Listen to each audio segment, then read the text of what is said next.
So I'm smelling battery acid. Oh yeah. That battery's, I think that battery's about to blow. Oh wow, yeah. Listen to this.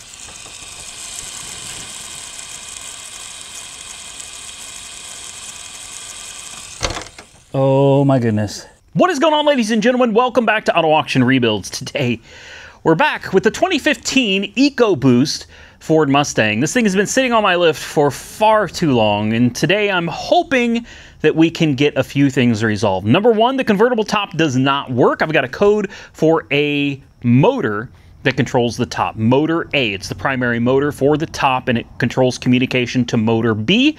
And I'm hoping that a cheap $150 motor is gonna get this top working. That's the biggest issue, because if the convertible top works, I can move the car out of the shop and use my lift for other projects. Next, we have no controls working, no heat, no air conditioning, no nothing working on the forward controls. And I'm hoping we can pull out the entire forward control box. It's a module that's attached to the faceplate, and I'm hoping we can pull that out, get the part numbers off of that so we can get that ordered, and hopefully with all of this stuff done, we'll have everything working in the car running and driving, the convertible top working, and we'll have us a nice little running and driving EcoBoost Mustang for cheap. So if you missed the first video of this car, this is my $5,500 Ford Mustang EcoBoost. It's a 2015. It's the 2.3 liter turbo. It's got some little aftermarket mods on it, including these little orange ground effects kits, a fake GT350 bumper, and a nice little spoiler. I mean, overall, I think it's all right. Some people don't like the color combo. It's been repainted.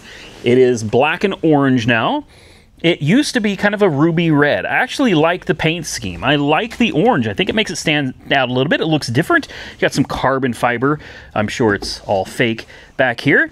I mean, it's not a bad looking car. The interior leaves a little bit to be desired. Like I said, it was a flood car. I'm going to see if I can find where that flood line was. We've got fake carbon fiber stickers.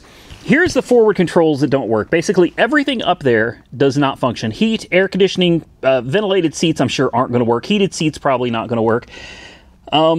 We need that fixed, because having climate control is important. It does run and drive, however, but to get to those forward controls there, we're going to have to pull the side panel off, which I think just, yeah, you don't even really need tools for this, right? Just pop that off. Then we got to start really prying on this, pulling this entire centerpiece out. Then we got to get to that. We got to get that whole screen face part out of the car so I can get the part number off of it and order a new one.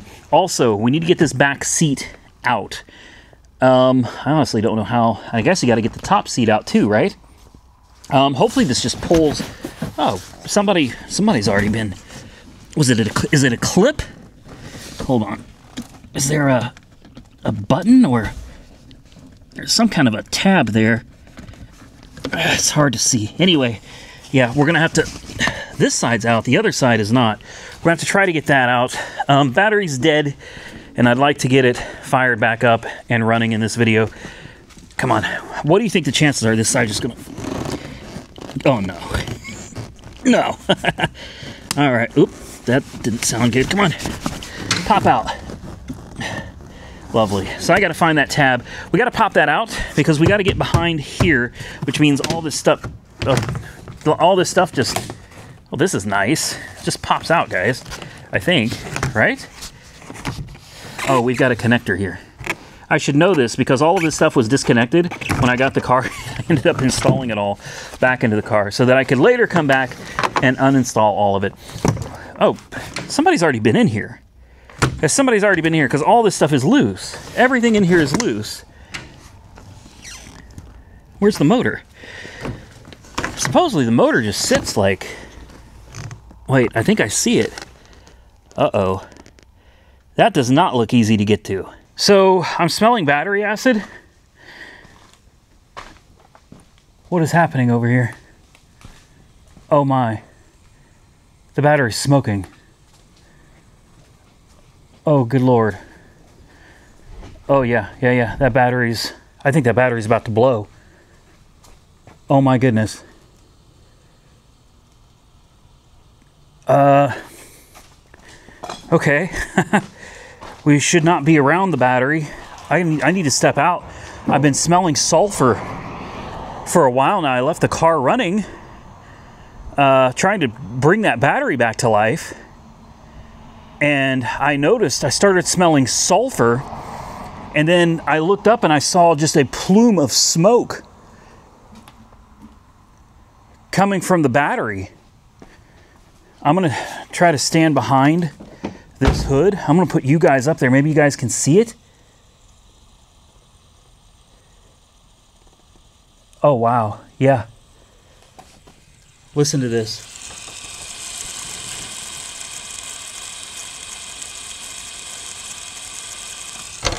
Oh, my goodness. Okay.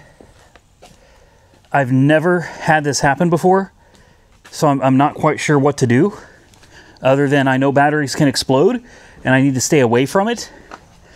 Wow, okay. I've got fire extinguishers handy. My instinct is to go up there and try to disconnect the cables from the car, but I can't do that. I can't do that, guys.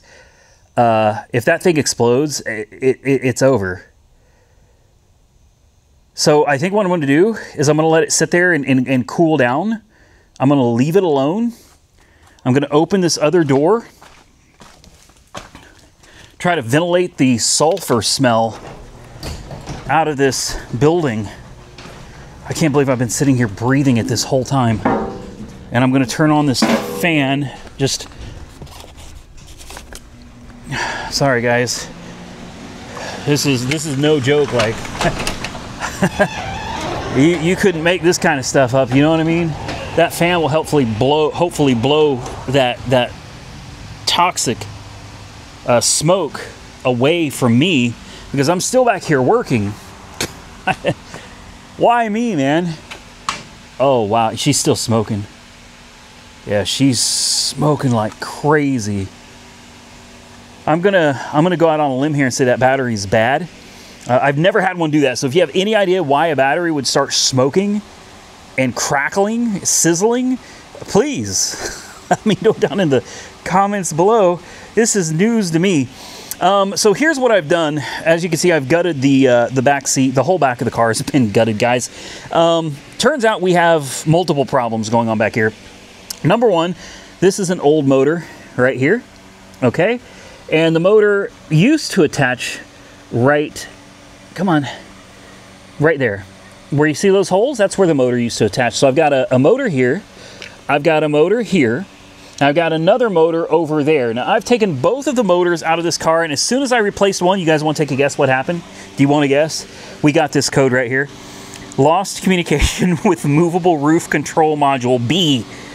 So we fixed A, and then immediately ended up with the secondary motor on this side failing as well. So now I get to go back to the drawing board, and I get to order another module.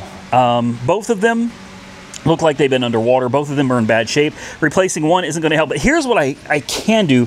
I also got a code for this switch, the convertible top switch right here. It says that there's an error with the switch. So I'm guessing I need to probably pop off that cover, try to order that switch. Now, I've got a question for you guys. If anybody knows, anybody out here knows what this is, let me move this out of the way. And this. Dang it. All right, down here, this part number right here, okay? It is a, looks like an FR3A 9D370AA. If anybody knows what that part is, please help me out in the comment section below. Since we've removed both of the motors, I think what we can do now is we can actually lift up the convertible top. There's no way it's going to latch because it has no communication. It's not going to latch closed.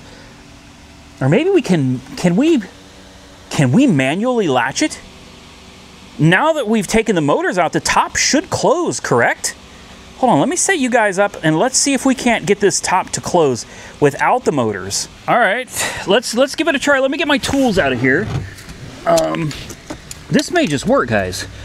I can order the parts and wait, but like what I really need is just to get the roof closed. If I can just get the roof closed in this, I'll be happy, because at that point I can move it out of the shop and move it around. I can leave it outside. It's not going to hurt anything.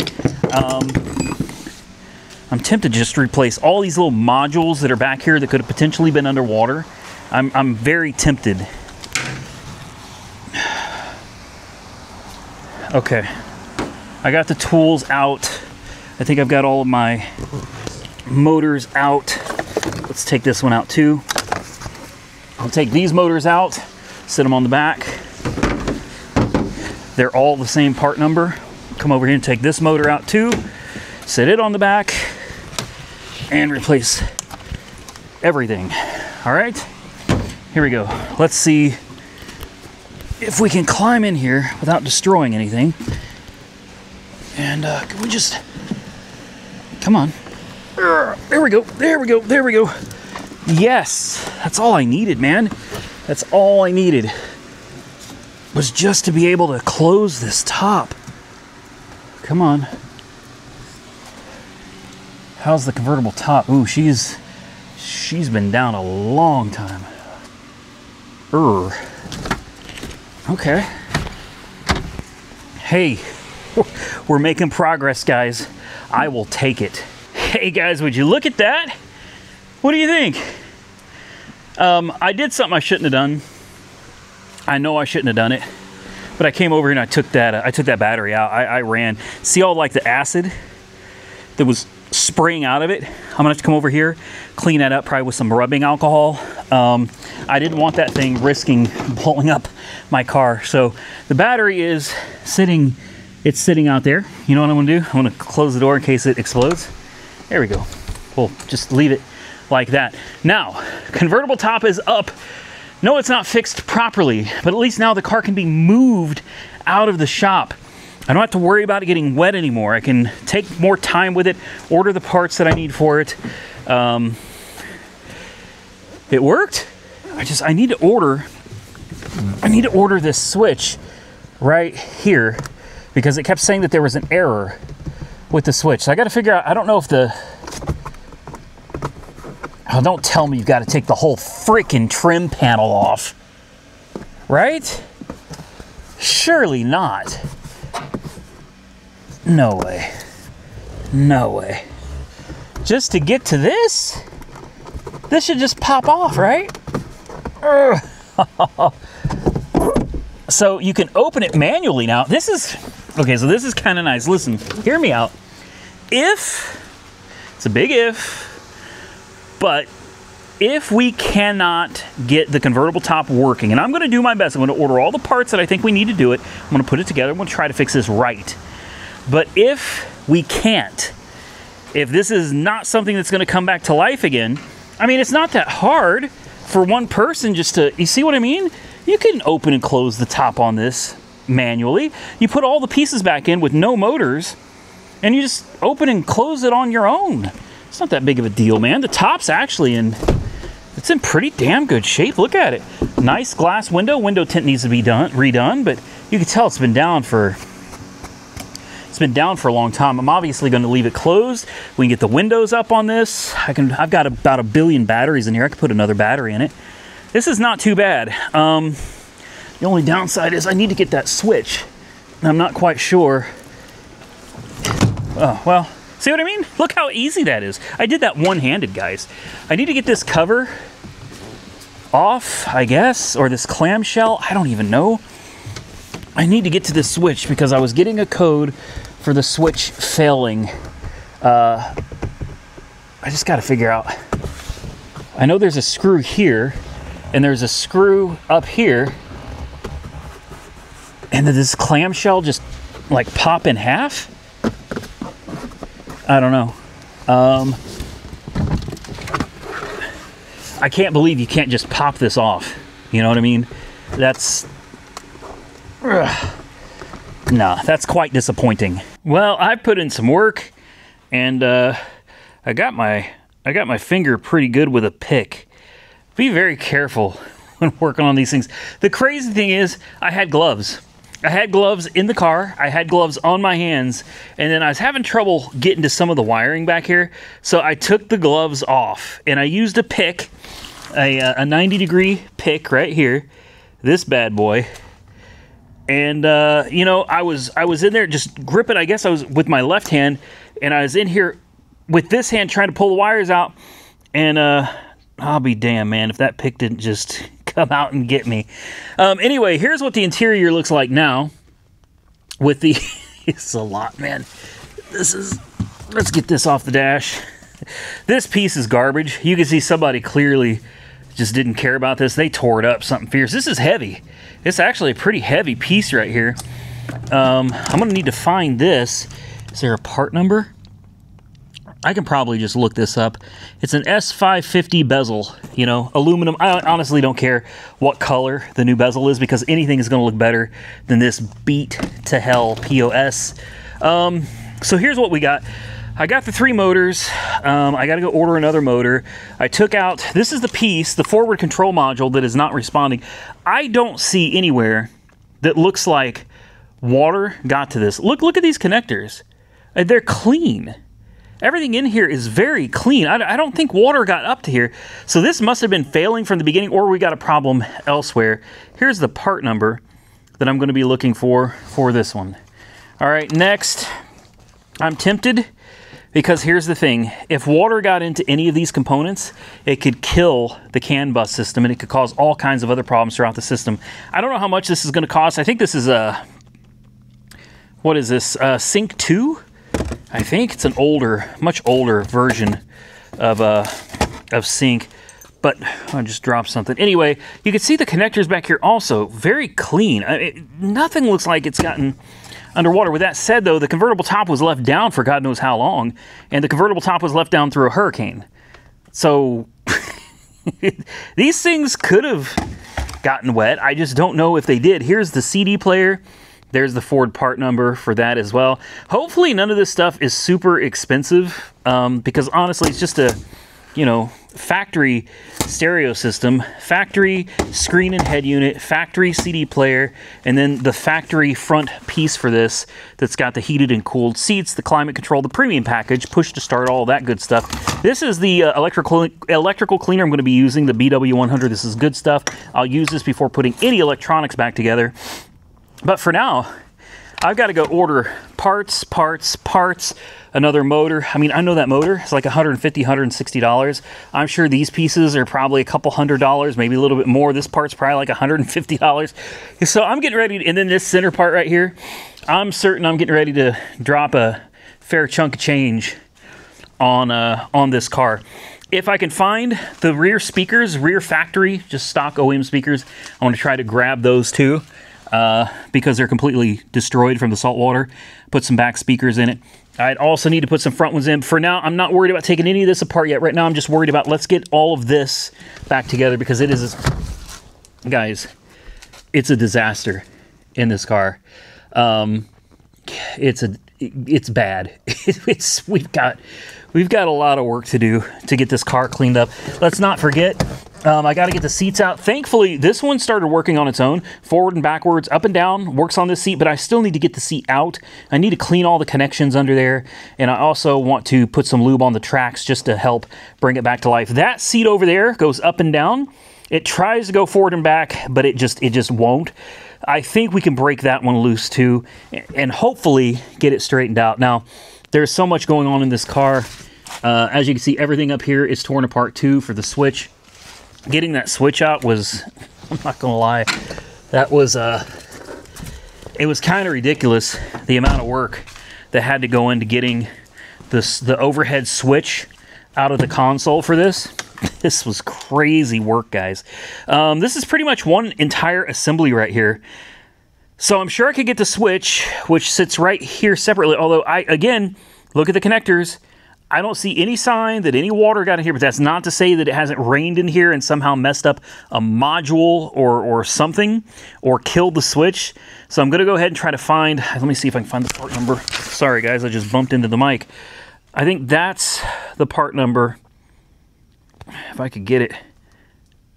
Yeah, right there. FR3T, I don't know. Anyway, I'm just going to try to find this piece. And it snaps into this. I mean, seriously, there's so much you got to take out for this stuff, guys. Kind of ridiculous. I'll get that switch So now you guys know what the plan is. I got to order a lot of parts. I also got to get a battery for this. The battery is still sitting outside. It did not explode. That's good for me. I'm happy with that.